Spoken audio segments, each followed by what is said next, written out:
Hey LinkedIn, and welcome back to Business Unusual. This is a live show brought to you by the LinkedIn News team where we're talking as a community about the changing nature of work. I'm your host, Caroline Fairchild, coming to you from my home office here in New York City. It's Thursday, August 20th, and here's a quick look at the top stories that are trending right now on LinkedIn. Airbnb is finally making plans to go public. The long-awaited IPO of the home rental platform comes during the biggest crisis the travel industry has faced in decades. It forced the company to lay off a quarter of its workforce. Airbnb was valued at $18 billion recently. That's about half of what it was worth in 2017.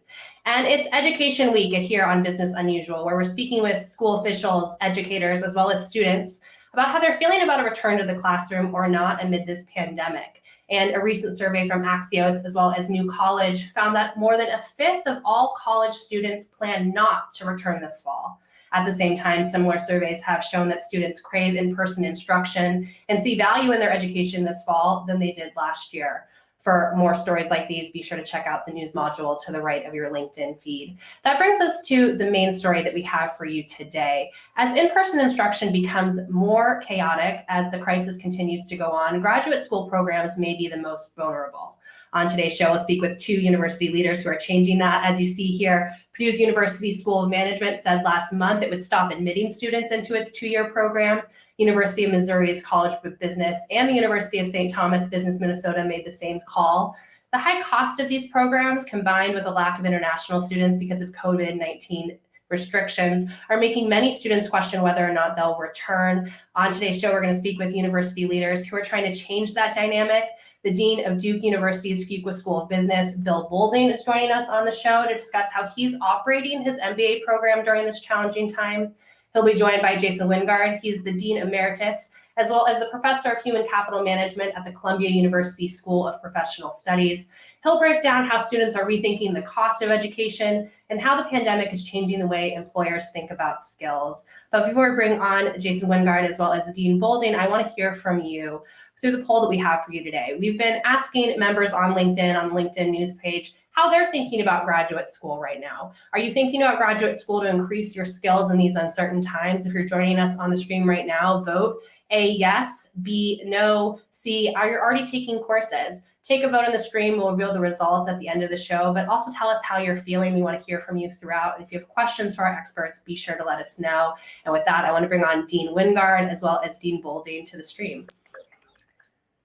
Hi, both. Thank you so much for joining us. Thank you, Caroline. It's great to be here. All right, Dean Boulding, I'll start with you over there in Durham, North Carolina. I know that you're in your office right now on campus. What is the fall semester going to look like for Fuquans as you're thinking about this right now? So everybody's going to look different, but for us, we plan to have students in the building. We actually have students in the building as we speak. And we're going to be living in what many people refer to as a hybrid world, where we'll have a combination of people who are in face-to-face classrooms, along with people who are participating virtually. I like to call this the phygital classroom, or a combination of people physically present and digitally present. And then we'll have some people who are completely virtual by choice, which is to say we will not make any student or any faculty member come into a face-to-face instruction environment. So some students may choose to participate virtually, and some faculty may choose to say, I'm going to offer my course in an online environment. But so far, we are moving ahead with this idea of bringing people back into the building. Dean Wingard, I'll ask you the same question. I know things are changing daily, but over at Columbia, what is it looking like today? Yeah, sure. At Columbia University, along with many of the schools in the Ivy League, we've decided to not have students return to campus. Undergraduate students in particular are not going to be on campus for the fall semester. That just changed in the last week. We had planned to have a hybrid with freshmen and juniors freshmen and sophomores on campus, and then juniors and seniors not on campus. But due to changing regulations by the state, mandates by the city, we've decided in New York City, Manhattan, that Columbia will not be live and in person for undergraduate education. And most of our instruction now is going to be virtual as well as some of our other colleagues, such as Princeton and Harvard and the like. And so what we've had to do in the last couple of days is to refresh our thinking about how are we going to still maintain the same high level of quality education when students couldn't come to campus as they had planned to. And so we're working feverishly now to try to anticipate where we can fill in that value. I'm sure we're going to talk a little bit about that today. And Dean Boulding, what are students telling you on the ground about this hybrid model, and how are you tracking to make sure that the level of instruction is meeting student demand? So luckily for us, we pioneered this model with one of our MBA programs a few years ago. And so we have the benefit of experience in combining people who are in the classroom physically along with virtual participation. And of course, we had a forced experiment in the spring as everybody shut down. But the results are very, very good. I mean, that some people like to be in the classroom. Some people find the virtual participation the thing that fits what they want. And so what I think is really important here is it makes the classroom accessible. And this is the thing that we want to be sure that we allow people to have the experience that they want at the time that they want it. And so this is a very challenging time, obviously, for some people, the most challenging time in their lifetimes. But during those times of challenge, we want to give people the opportunity for personal development and transformation. Jane Wingard, I'll pose the same question to you, but from the perspective of professors. How is Columbia thinking about supporting educators during this time when many may feel vulnerable about what their career is going to look like coming out of this? That's a great question, Caroline. Faculty members here at Columbia have two concerns. One is protecting their own health, and the other, as well as the students, and the other is, the future of their jobs and their careers, given that they are having to change so dramatically. There is a difference between remote instruction, where you basically put a camera in the physical classroom and you teach the way you otherwise would have taught, and instructional design that's really focused on remote learning that is designed to be remote, whereas you design various aspects of the modality and the curriculum to be changed. Some of our faculty, to answer your question, embrace that. They want to find new ways, as Dean Boulding said, to provide access to a broader set of students, whether international or otherwise. And so they embrace the notion of, I want to learn how to use the platform of technology to carry out my curriculum, to teach, to help students learn in a way that's new and different.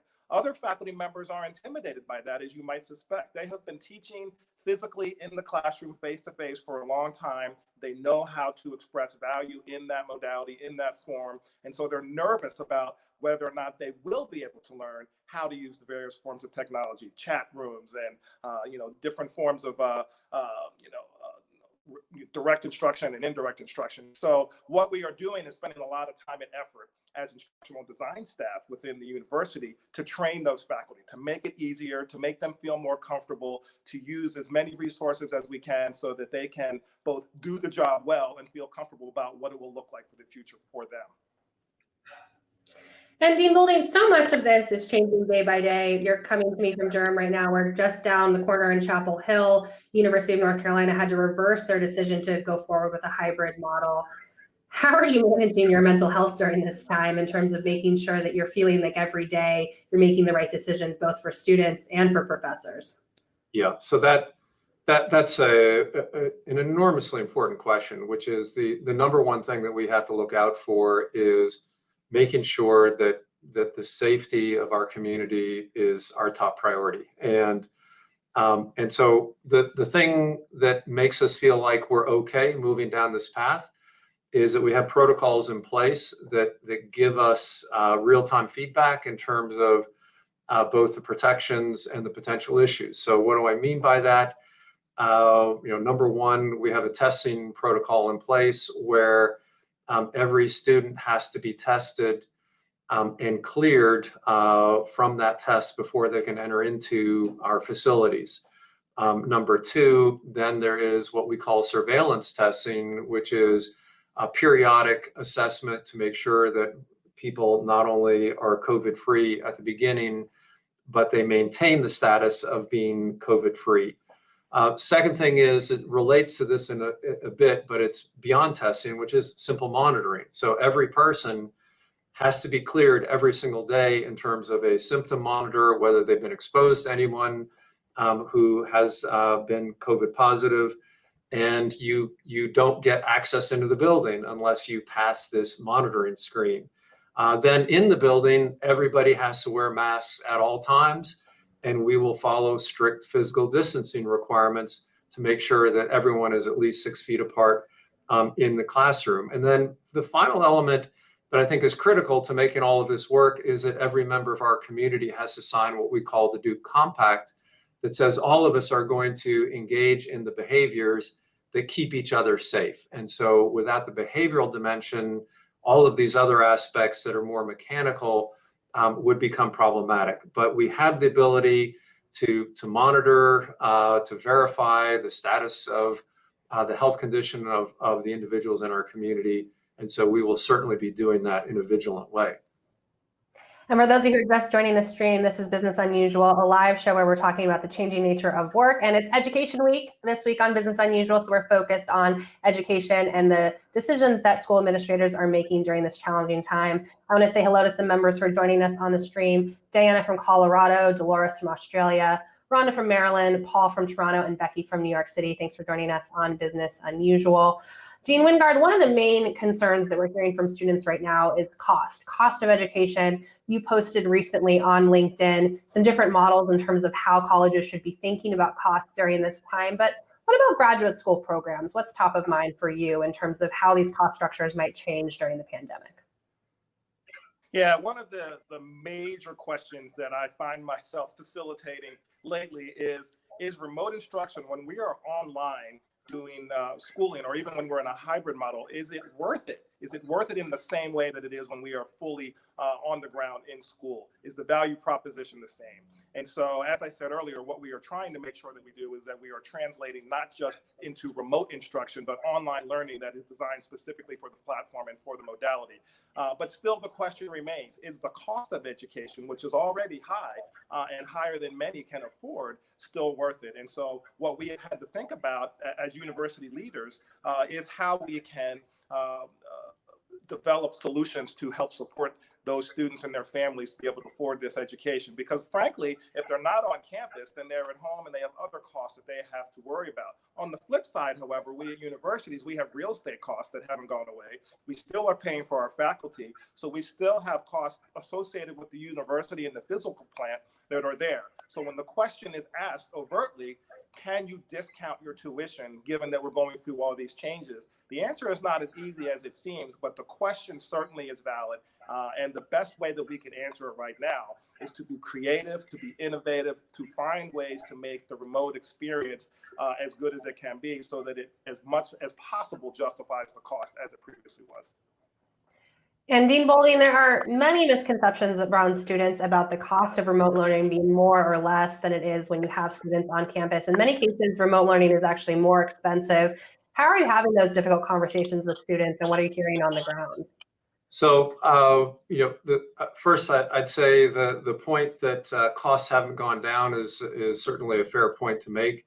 In fact, I think for universities that are put in a position where they had to convert from face-to-face, a traditional model, to online, the costs actually went up significantly as you put the technology infrastructure in place. But even pre-pandemic, we've seen very different models of online education where people assume that if it's online, there's a kind of one size fits all or one model for all of that activity.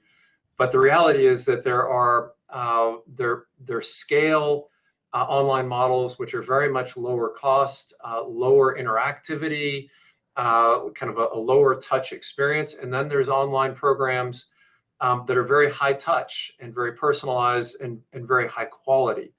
And so the thing that I would caution is that everyone should think carefully about what online means, because there are many, many different varieties of online. With that, I think that you're going to see an acceleration coming out of this pandemic of the trends that were already in place, where people were shifting many programs to this online world in order to create access, to create more options, more choices that better fit the lives of the students and prospective students. Dean Wingard, on top of being very vocal about keeping students as well as academics safe during this pandemic, you've been quite vocal about making sure that we ensure equal access to opportunities and to education during this time. I actually want to bring up a graphic that you shared recently on LinkedIn, which just shows at every education level, Black wealth continues to lag. This is most advanced when we look at advanced degrees, which is what we're talking about right now. How are you thinking about this at a graduate level, and how is the pandemic really impacting this, and what are your concerns? Yeah, it's a very good question, and I've gotten a lot of debate online, having shared that graphic and the analysis that goes behind it and the research. And basically, as you summarize, what it shows is that there is a wealth disparity between white Americans and Black Americans in this country. And the further education, the more that you attain, the wider that gap is created. And we're trying to figure out, well, why is that? And there are a lot of reasons, and we can have a whole other show about that. But the question that is asked is, well, if Black Americans in particular thought that education, access to education and attainment of a degree and a graduate degree was the key to gaining more wealth and success in business, that data doesn't show that that's actually the case.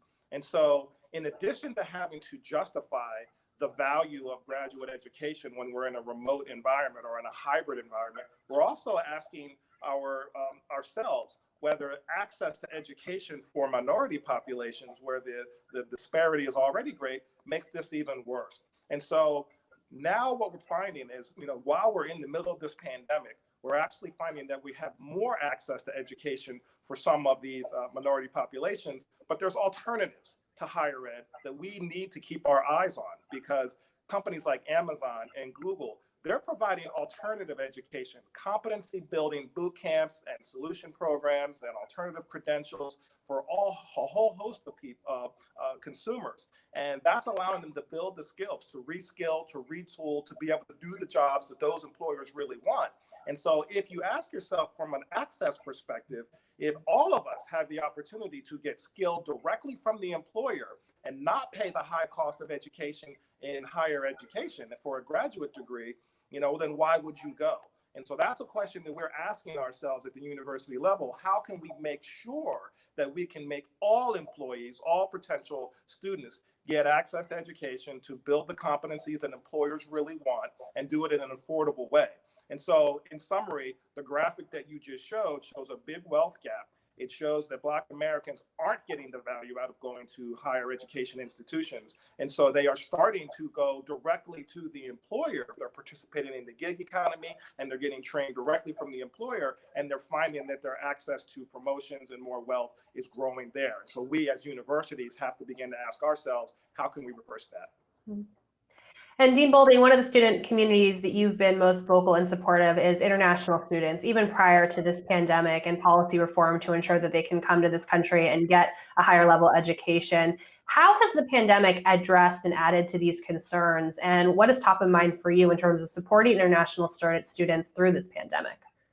Well, certainly the pandemic has made all those issues more complicated. With the health concerns around the pandemic, it has limited the mobility of individuals as they move from one part of the world to another. And so kind of in our early planning, we thought it was possible we would have no students coming from outside the United States into our classes this fall. As it turns out, we put policies into place to maintain access. Where if people were struggling to get visas initially, that they could start our programs online and then join us later in the fall after the visa processing reopened. And so we've been very much involved with all of these students to make sure that they can have access to something that they would like to pursue. At the same time, we've been very active in making sure that not only can you get access into these programs, but one of the big issues for a student coming from outside the country is, will they be able to have work opportunity post-graduation? And so we have worked to activate a network of business school deans to advocate for policies that will keep the opportunity alive for people to have work opportunities in this country. So the most recent example of that was there were some fairly public statements that STEM OPT options would be taken away. This is something that gives you the ability to work for up to 3 years in this country based on your student visa. And so we mobilized the Dean Network and the network of CEOs. And so that idea that got floated went away. And so there's still the opportunity to get that work opportunity post-graduation. But now the more significant issue is simply getting into the country. We think that will slowly resolve over time, and we've seen bright spots in that regard. For example, India is now processing visas in that country. We have some members in the stream actually joining us from India, so I'm sure that's top of mind for many of them. If you are just joining us in the stream, this is Business Unusual, a live show where we're talking about the changing nature of work. We're speaking right now about the future of graduate school. I want to take this opportunity to bring up the poll that we have for you in the stream today. If you haven't had a chance to vote, how are you thinking about graduate school to increase your skills in these uncertain times? A, yes, now is a good time for you to go. B, you have no plans right now, or you're already taking courses. Let us know your vote in the stream, and then we'll reveal the results of the poll at the end of today's show. Dean Wingard, I actually have a question in the stream from Fernando that I'm just going to throw at you right now and see your take. Speaking of alternative pathways to education, but he wants to know, what's your take on how big tech will affect college and postgraduate education with their own certification, bypassing traditional and more costly institutions like Duke and Columbia? So it's a great question, and we're already seeing the impact of big tech trying to do it themselves. So there are two paths that big technology companies right now are using to focus on how to train their employees. One is by directly buying from the gig economy. So they're using contractors instead of full-time employees. And so Google's doing a lot of that. They're going directly to the contractors, and they're having them be ready with and armed and ready with the skills of right now to be able to do that work. But on the other hand, you have companies like Amazon who are saying, we want to invest. Now they're spending $700 million to train their own employees, to reskill them, to upskill them, to get them ready. They are actually saying, both companies, we're not as concerned anymore about hiring students and recruiting them from the big universities, from colleges and universities and graduate schools around the world. We are interested in getting the best talent we can, identifying the competencies we need to be able to do these jobs well, whether it's R coding or artificial intelligence, machine learning, data science is a big one. We will train them ourselves. And we are no longer going to rely on the university, because we need two things. We need them to have these deep, narrow skills, which the universities aren't providing right now. They're providing a broader set of analytical and critical thinking skills. And we need lifelong learning. We need them to continue to get retooled as they navigate through the work cycle. And the universities aren't doing that. So once again, we are thinking at the graduate schools, at Columbia, at Duke, about how we can adjust our curricula to be able to match what these employers are looking for. And Dean Bolding, I have a question for you that almost seems unfair, as you're just trying to manage the day-to-day operations right now as things are changing. But let's zoom out for the members in the stream right now. How are you thinking about big trends that will affect business schools overall coming out of this pandemic? What's top of mind? Yeah, so there are a couple of big trends that I see. The first one has already been alluded to, which is, and actually exacerbated or accelerated by the pandemic, which is the pandemic has brought into stark relief issues of racial equity and justice, and the reality of a broken social contract. If you extend beyond that, there's no question that we've been living in times where we see a great deal of polarization and kind of a worldview of either you're on my team or you're not, and if you're not on my team, you're against me. And the reality is that we live in a world where we need to get everybody into the game. We need to give people access. We need to not only let them in the game, we need to get them on the team and feel like they're actively contributing. And we know that if you can make that happen, you can drive innovation, you can drive better performance, and you can begin to correct some of the fundamental issues that are plaguing society. And so our view is that we need now more than ever leadership that brings people together, that recognizes the realities of the world we live in, and deals with how it is we bring out the best from one another to create common purpose and create a better society. So that's one thing. Second thing that's also been mentioned is that technology is reshaping our world. And And so here, I think that we have to be very, very thoughtful about how technology is used to reshape our world, where every business is exploring how technology can transform the way they do business. And what we have to be very careful as we think about executing new technology strategies, we have to be very careful that we don't lose the human difference.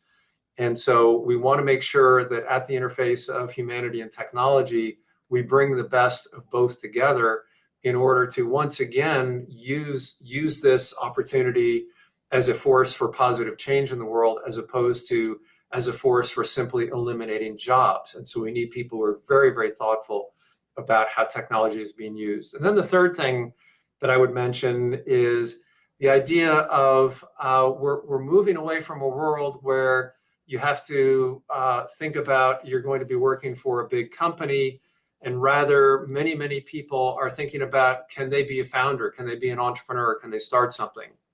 And the basic idea of entrepreneurship is to start something that didn't exist. And so we think that we need to prepare people for entrepreneurship for a lifetime, to see the opportunities and jump on those opportunities when they present themselves, whether that happens when you are 18 or whether you are 78. And we see examples of founders at all those age ranges where kind of one myth is that this is kids. The reality is the average age of a founder is about 39 years old. And that's why I emphasize this is a skill for a lifetime. Dean Wingard, I'll pose the same question to you. Dean Boulding gave us a lot of talking points, but what else is top of mind in terms of where, if you were a betting man, where the graduate school landscape will be, say, in 10 years? Yes, Dean Boulding did touch on most of the points that I would share, but what I'll add is that, I'm spending a lot of time researching the future of work. And most of our graduate students who come to Columbia want to know, where are the new jobs going to be? How can I make sure that what I learn while I'm at Columbia isn't obsolete as soon as I graduate? And so what we're trying to do is empower our students to not only learn what we have to teach them during their program, but how to become lifelong learners. And that's going to require them to stay connected to the university, to the schools, so that they can continue to refresh their learning throughout their career. So whether you want to be an entrepreneur, whether you want to be a manager, whether you want to be a line level worker, whatever the career path that you have chosen, being able to stay connected and be lifelong learners is important. So simply speaking, what that means is not just coming to school for 2 years or 3 years, getting your degree, walking off and being prepared for a future. What it means is coming to school and being able to start the process of being connected, which will last throughout your career. And so what I see for graduate schools 10 years from now in this new future of work is that the shelf life of knowledge is very short. Jobs change very rapidly. Business cycles change very rapidly with technology, with globalization. You have to retool yourself on a regular basis. The question becomes, where are you going to retool yourself? Are you going to retool yourself at work? Is it your responsibility to do it on your own? Or is there a way for the graduate school, for our universities, to be able to help you continue post-graduation to be able to do that? So my expectation for all of us in higher education is that we will be able to do that. No longer will we have book-ended educational programs, but you will start a process and you will not continue. You will continue to be engaged with Columbia University 10 years from now while you're still doing your job. That's going to be critical. Well, Dean Boulding, Dean Wingard, I know I speak for the stream when I say thank you for joining us today on Business Unusual. Diana says lifelong learning is key for being marketable in a continuing changing global business world. As the business world continues to change as rapidly as both of you have painted a picture, I'm sure we'll see you here again soon. Thank you. Thank you very much. That was Dean Boulding from Fuqua School of Business over at Duke, as well as Dean Wingard from Columbia University, talking to us about how the graduate school landscape is going to change here as the pandemic continues and beyond. This is Business Unusual. This is the 100th episode of Business Unusual. We've been with you since the beginning of the pandemic, and we thank you for joining us throughout Education Week. Tomorrow, my colleague Andrew Seaman is going to be back on the show talking with Kanika Tolver. She's going to talk to us about how you need to rebrand your career during this time. So be sure to join us on the LinkedIn news page at 12 Eastern. That's tomorrow. But before we let you go, I want to reveal the results of the poll that we had for you in the stream today. And that's about the future of graduate education, the topic of today's show. How are you thinking about graduate school? Would you go back to increase your skills in this uncertain time? We see an overwhelming, well, not overwhelming, but a majority of you saying, no, you don't have plans right now. That's Victoria, Florencia, Victory, Dolores, and Christopher voting no. And then Camille, Benjamin, Kira, Rob, Rodolin, and Maria saying, yes, now is a good time. We thank you for joining us on Business Unusual, as well as for your votes. I'm Caroline Fairchild. See you again next time.